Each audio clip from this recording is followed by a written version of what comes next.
قاعدے قانون کے تحت بھی کسی سے کچھ کہنا کہ بھائی میرا یہ کام آپ کر دیجئے، آپ کر سکتے ہیں، ایک دفعہ کہنا جائز ہے، دوسری مرتبہ یاد دلا دینا کہ شاید بھول گئے، وہ بھی جائز ہے، تیسری مرتبہ کہنا شرک ہو جائے گا۔ وعلیکم السلام ورحمۃ اللہ وبرکاتہ۔ اللہ رب العالمین خیر و عافیت میں رکھے۔ سوال واقعتاً بڑا ہی عجیب سا ہے کہ کسی کو کسی کام کے لیے ایک بار دو بار ریکویسٹ کر سکتے ہیں، اگر تیسری بار ریکویسٹ کیے تو کیا شرک ہوگا؟ اس کا جواب یہ ہے کہ یہ جاہل لوگوں کی پھیلائی ہوئی بات ہے، اس کی کوئی حقیقت نہیں ہے، کوئی حقیقت نہیں ہے کہ ایک بار ریکویسٹ کیا، ہو سکتا ہے اس پر اس کو ذہول یا بھول ہو گیا ہو، دوسری بار کر کوئی اور سبب بن گیا ہو جس کی وجہ سے، تو تیسری بار اس سے ریکویسٹ کرنے میں کوئی حرج کی بات نہیں ہے، کوئی حرج کی بات نہیں ہے۔ شرک اللہ رب العالمین کے ساتھ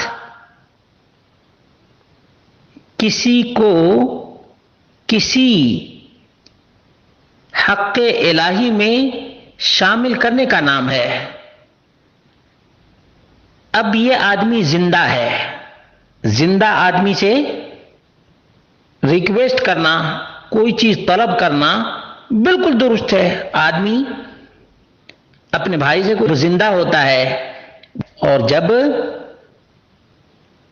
اس کے بس میں ہوتا ہے، اس کی استطاعت میں ہو، اسی طرح سے آدمی اپنی بیوی سے کوئی سامان مانگتا ہے، جو سامان بیوی کے پاس ہے، بیوی قریب ہے، بیوی سن رہی ہے، موجود بھی ہے، سن بھی رہی ہے اور سامان بھی دینے کی پوزیشن میں ہے، تو ایک بار نہیں، دو بار نہیں، تین بار نہیں، چار بار نہیں، 5 بار بھی آدمی مانگتا ہے۔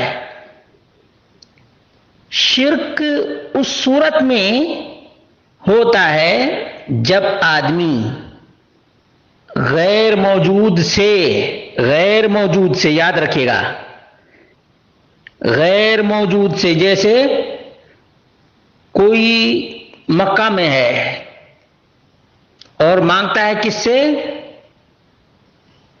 دربار والے سے۔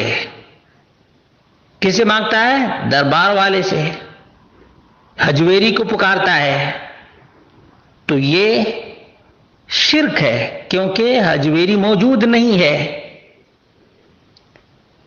اور حجویری کو پکارتا ہے تو اس لیے بھی شرک ہے کہ وہ سننے کی طاقت نہیں رکھتا ہے۔ حجویری کوئی چیز حجویری سے مانگتا ہے جس کی اس کو طاقت ہی نہیں ہے، تو یہ وہ چیزیں ہیں جن کی وجہ سے شرک کا ارتکاب ہوتا ہے۔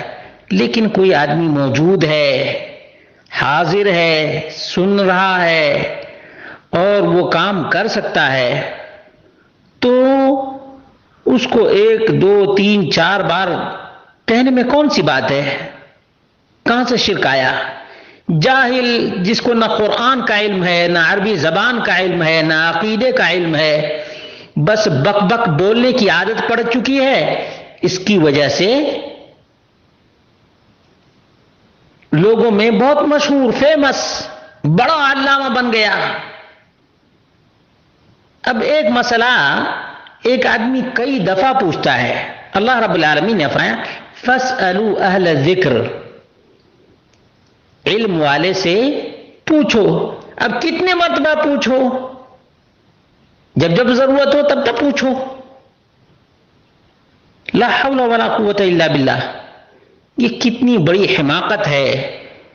بعض لوگ ڈاکٹر اسرار کی بات سنتے ہیں، حالانکہ اسرار صاحب کو نہ عربی زبان آتی تھی اور نہ تفسیر تو دور کی بات ہے، ٹرانسلیشن بھی نہیں آتا تھا ان کو، قرآن کریم کا ٹرانسلیشن بھی ان کو نہیں آتا تھا۔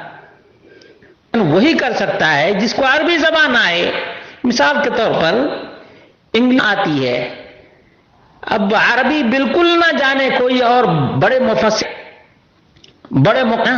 یہی ظلم ہے فی غیر محلہ۔ جس چیز کی اصل جگہ ہے وہاں سے ہٹا کر دوسری جگہ رکھ دینے کا نام کیا ہے؟ ظلم ہے۔